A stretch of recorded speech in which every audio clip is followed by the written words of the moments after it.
He was a dirty Albuquerque cop who committed hundreds of crimes. He was even suspected of murder. He was dangerous, so dangerous he was shipped off to San Quentin and Pelican Bay in California to serve his time. But now Bob Davis is back in Albuquerque, a free man.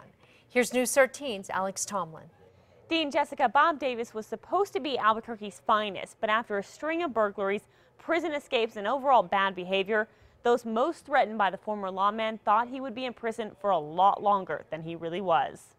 He's made several statements to different people that he was going to get me one way or the other. He is former APD burglary detective Bob Davis, and this is his archenemy, former APD cop and Torrance County Sheriff Dick Ness, back in 2005.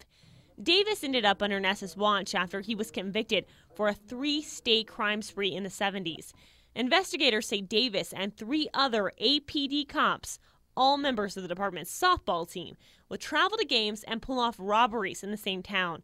Their haul came to about $1 million, and their prison sentences for the crimes locked them up for years.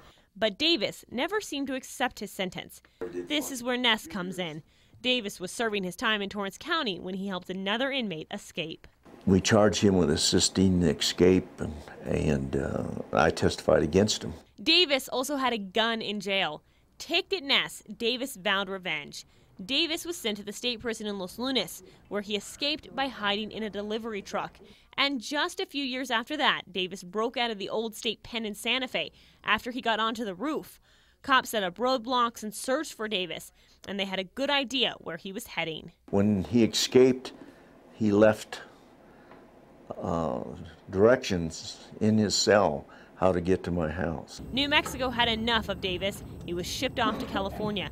After serving half his time, which the law allowed when he was sentenced, he was released in May. This is what he looks like now. Davis is back in Albuquerque and is on the strictest level of parole. That means he has several meetings with his parole officer every week on top of home visits, drug tests, and work requirements. Jessica? Okay, Alex, we spoke to Dick Ness. He did not want to go on camera to speak